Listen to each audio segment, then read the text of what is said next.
If you are someone who makes $200,000 or more per year, you are considered accredited in the United States.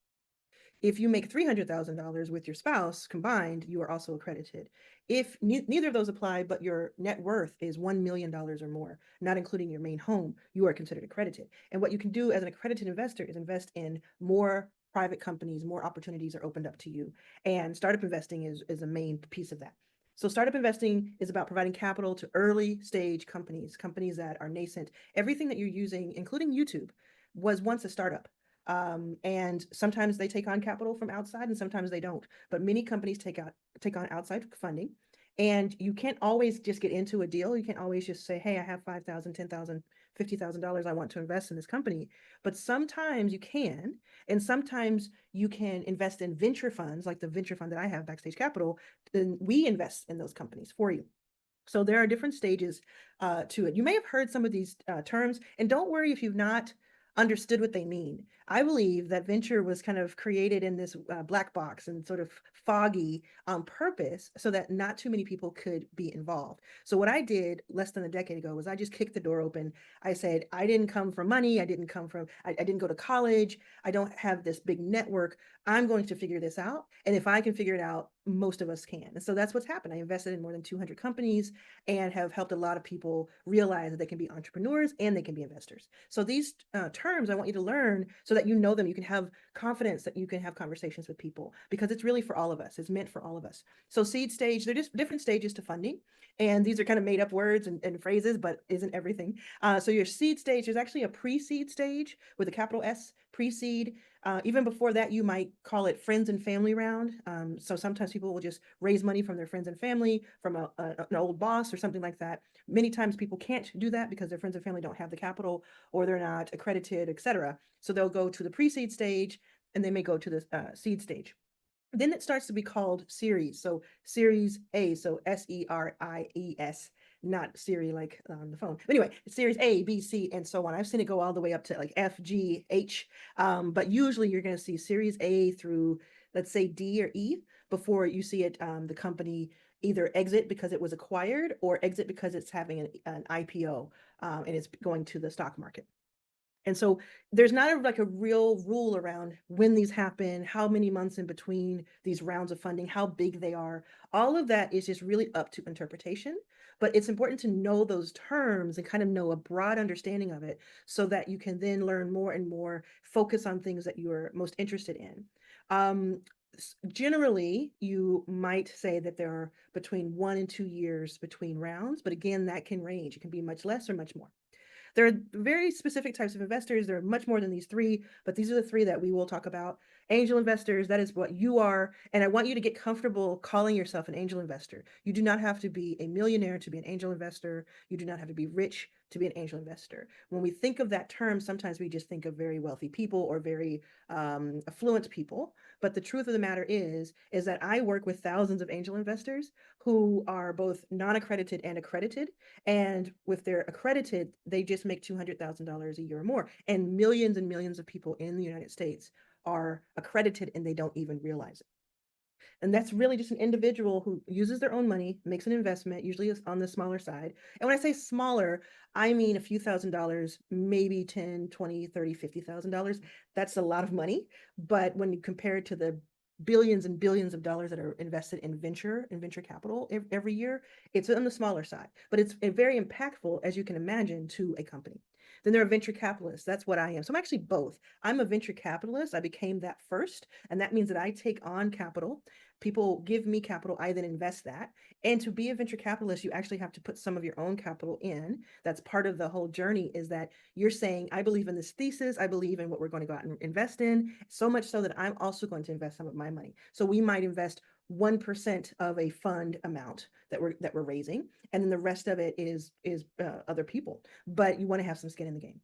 And then there's crowdfunding. And crowdfunding is amazing because you do not have to be accredited to participate as an angel investor in a crowd equity raise. So if you go to Yacht Water, YACHT water.com, you'll see a live crowd equity fund in motion right now where the minimum is $100. That happens to be my company. It's just an example. You can go to WeFunder, Start Engine, Republic, and any of these sites, and you can go and see I Fund Women. You can see these things happening in real time and start to make investments, $100, $250, whether you're accredited or not accredited, and you can build a portfolio that way. And I teach all about this, more in depth, but I wanted to give you like the overall understanding of it. Then you have to think about like why startup investing could lead to generational wealth. Again, you want to diversify. You don't want all of your money into one asset class. You don't want it all in real estate or all in the stock market, and you don't want it all in startups and the venture class. But if you're not already over here, it's something to consider. So there's a high potential for returns, and that is because there's a lot of risk. So this is a high risk, high reward asset class. It's very much so the riskiest capital that I can think of. It's what we call moonshot ideas a lot of times. And that means we're going to the moon or beyond. And it's either going to like return crazy, like you saw Uber and Twitter and Airbnb and all of those companies, or it may just go to zero and just go, tank, or somewhere in the middle. But it's a little bit of a rush to say, hey, I'm going to place my bet on these 10 companies or in this venture fund or these venture funds that are investing in 20 companies each. And I'm going to see if I can find myself what is called a unicorn, which is $1 billion plus company. Because if you can find a unicorn at a 10 million, when it's worth $10 million, you do the math on that, right? Things get really interesting when you start to multiply. Oh, I put in $20,000 and this thing had a 100x return. Things get life changing. So that's what people are betting on. But because it's so risky, they're not putting all of their chips into one round, one deal. They're diversifying within the asset class itself. There's also a lot of ways that companies can exit or have a liquidity event, is what we call it, where your capital is liquid, right? It can be an exit to the stock exchange, public stock exchange, an IPO. It can be it's acquired by a big company. How many times have you heard some company was acquired by another company? Instagram was acquired by Facebook at the time, right? YouTube was acquired by Google, and so on and so forth. And then you see sometimes things just go public, like Airbnb or Twitter. They just go public and they raise hundreds of millions of dollars on a certain day, and the people who invested before it was a public company are now all of a sudden flush with money, with capital. And then again, there's just this is a really cool way to diversify your portfolio. If you're making $200,000 or more, and you have a little bit, in your 401k, of course, you have a little bit stock market there, but maybe even also through a broker or through some sort of startup itself that does that. You have a couple of real estate things you're dabbling in. Adding startups to the mix is really interesting because it becomes now about other humans. With real estate, that can be fun, but you're really putting money in, and you're like you're owning a piece of land, and that's so important. I don't want to stray you from that. But with startups, you now have this front row seat to innovation. You now have this drama and this like intrigue from people themselves. And of course, that comes along with risk of some people not being on the up and up, or some people not being as good at things as they say they are. But that's all part of the process. And I think that that's very rewarding when you get to, sometimes when you're an investor, you get to meet with the founders, or you get to meet with the team, or you just get to watch them do their thing over a few years. And it's quite exciting. So how do you get into investing in startups? Well, you have to understand the startup ecosystem. This video is a really great way to start that. There are some great books and online courses that'll get you started. I have two books. One book is called It's About Damn Time, came out in 2020. The other book is called Your First Million. It came out in 2024. Both of those books are really accessible. I tell the story of going from being homeless, sleeping on the floor of the San Francisco airport, to investing in more than 200 companies. There's some, real interesting life lessons there. And I try to keep them light, but very informative. So if you want something that's super accessible, where you're like, oh my God, I don't want to go back to school right now, and I also don't want to be bored, and I also don't want to feel like I don't know anything. If you read my books, or if you get the audio version and read it that way, that gives you this great foundation. And I promise you, if you read one or both of these books, you'll have so much more knowledge about the startup ecosystem than you ever thought you could. And you'll realize that it's not some sort of thing that it's so far away from you.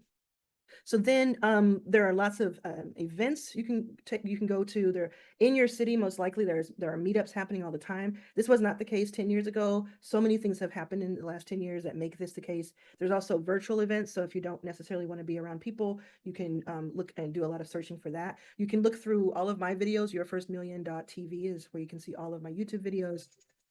That's my alarm. And you can kind of just start through, binging that. You can learn more, but then there's so much on YouTube for free. There are courses. If you go to backstageinvest.com, you can join my membership, but really it's more about like, investing in Backstage. There's two ways to do it. So go to backstageinvest.com, but really you can learn everything you need to know about investing in startups for free on YouTube. If you want to learn it faster and with mentorship from me, you can go to backstageinvest.com, either apply for a one-on-one conversation with me about investing in Backstage so you can invest in a portfolio of companies. Don't have to do anything after that, right? You just hand over the capital, you watch us do our thing. Or you can sign up to be part of what is called Backstage Pass, which is our membership and educational platform where we teach people. We want more and more people to understand and learn from this. And you do not have to be accredited to join that Backstage Pass. You do have to be accredited to apply to invest in Backstage Capital. Not our rules, it's the SEC. So that's another thing that you'll learn over time. You also want to build like a strong financial foundation. If you're watching this in June, July, August of 2024, I have an ABC News financial literacy series that I partnered with ABC News to put on. It's called Our America in the Black, and it talks about this very subject. There are several episodes of it. You can go search for that right now, and that can tell you a lot. You can also pick up books by the Budgetnista and Jamila Souffrant and other people I've talked about on this very channel, and they will help you get out of debt if you are in debt, but also not just people who are in debt. It talks to people who are the majority, really, who are people who make $200,000 or more. And if that's you, listen closely. You make $200,000 or more, but you're kind of stuck, you're in limbo. You don't know how to like explode that growth. That is really what I like to teach on this channel. So if you make $200,000 or more and you want to make 2 million a year or more, this channel has all kinds of information for you. And there are so many other resources, free and paid, across the internet. You definitely want to jump in on these pitch competitions. They're so fun to watch. You want to go to these different crowdfunding sites that I told you about. Sorry, WeFunder, Republic, Seed Invest, I Fund Women, so on and so forth. When you're looking through companies, like when you find a company, let's say you have a friend who has a company, or you're looking on these crowd sites and you're thinking, how do I know what to invest in? What I do for a living is due diligence every single week. It is a very long process, and that's why a lot of people like to invest in Backstage Capital rather than do it themselves. But what we're doing is we're looking at the team, their experience, the commitment of the founders, their pain point, why they started the company, why them and why now. Looking at the market potential, how big could this be? You hear the word TAM, T-A-M, total addressable market. You might have heard that and not really known what that means. It just means like how many people could this reach? How big could this get? Like what are we going out there and proposing this to? The product itself, is it unique? Does it stand apart? I talk about this in my videos on YouTube all the time. So check those out if you're an entrepreneur, or if you just want to know from the entrepreneur's point of view, which is what I was doing. I was an entrepreneur looking at the investor's point of view. That's when I learned that less than 10% of venture funding goes to people of color and women in this country. And that's when I pivoted to become an investor so that I could help change that. You want to look at the financials, the revenue model, the funding needs, financial health, early stage. When you're talking about investing in early companies, they're not going to understand or know too much of their model. Sometimes they'll do like a projection 3-5 years out. And I just laugh at that. When I see that, I'm like, how do you know 6 months in what you're going to be doing 3 years from now? It's great that they're attempting to do that, but I just have to say, like, you want to think about the emotional maturity and the intellectual integrity of the companies and the founders that you're talking to. And the best thing a founder can say to me is, I don't know, but I'm trying to figure that out. Like, that's one of the best answers ever, is I don't know, but that's part of what I'm trying to build and figure out, because that's really honest. You want to start small. You want to diversify. You do not want to let's say you have $10,000 to invest. You don't want to put $10,000 in one deal because you're excited about the founder and that's amazing and that's what their minimum is. If their minimum is the total amount that you have to invest that year, you're just gonna have to pass and wish them well. because you want to diversify, you want to be in. Or you could say, I'll put the 10,000 in this year, but I'm going to put 10,000 into 4 more companies over the next 4 years, right? You want to diversify, and there's a lot more to that, but that's just to get that into your mind. Then there's some mistakes that you can make. Over investing. This is what I was just talking about. Don't invest more than you are prepared to lose outright, because a lot of this venture funding, especially if you're in real estate or you're already in stocks, you're used to dividends, you're used to some yield. You're not getting that in venture. This is really, really important to note. You're not getting dividends in venture capital for the most part. Your funding is locked up.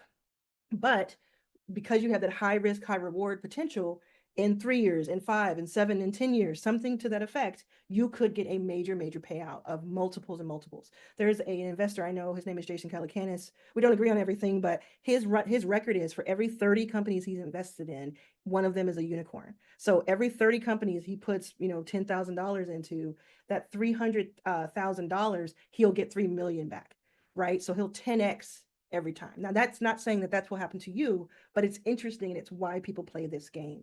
Another thing that people make a mistake on is they neglect to do their due diligence because they're so excited about the investment. They're so excited about the founder. Their heartstrings are being pulled. I know an investor, and many probably do this but don't say it. I know a very specific investor who refuses to invest in December because they know that around the holidays, they have more of their heartstrings able to be pulled. So they do not even have their ability to have their bank account touched in December. That's kind of where you want to be. You want to come into this with like a sharp mind. You want to look at it like, this is not philanthropic. This is not charity. This is like business. And so you have to do a lot of diligence, early stage. You're not going to get a lot of information. But you still can ask certain questions, you still can get certain materials to review, and you still can look for red flags. Another mistake that can be made is impatience. As I said, startup investing is super long term. It could take years, and it will take years in most cases, for you to see any type of return. And you could go years and then see no return because the company ended up failing. In startups, more than 50% of companies fail. If you weren't paying attention before, pay attention to this. In startups, more than 50% of startups fail. That's another important reason that you have a portfolio of companies, not just one or two. You have several, you have 10, 20, 30 investments, because half of them are going to fail, meaning they're going to go out of business. I don't consider that a huge failure because there's a lot in the journey. But when it comes to your money, if you put 10,000 or 50,000 or 100,000 of your 200,000 a year or more into one company, and you're calling them and you're texting them, you're visiting their offices, how's it going every month, you're driving them nuts. And so you have to detach yourself. You can't be impatient. You can't say, hey, I'm in it, I'm going to make the investment, and then 2 years later you're like, where's my money back? That's not how venture works, and you shouldn't get into venture if you're not prepared for that. And then the lack of diversification. I keep talking about this. You have to have a multiple portfolio platform and model. This is another reason that investing in funds is a really interesting idea, because a fund is going to invest in several companies. And in the case of Backstage, you could even invest in a certain vehicle that we have at Backstage that it covers all 200 investments that we've made. If you're interested in learning more about what I mean by that, I can talk to you one-on-one if you go to backstageinvest.com.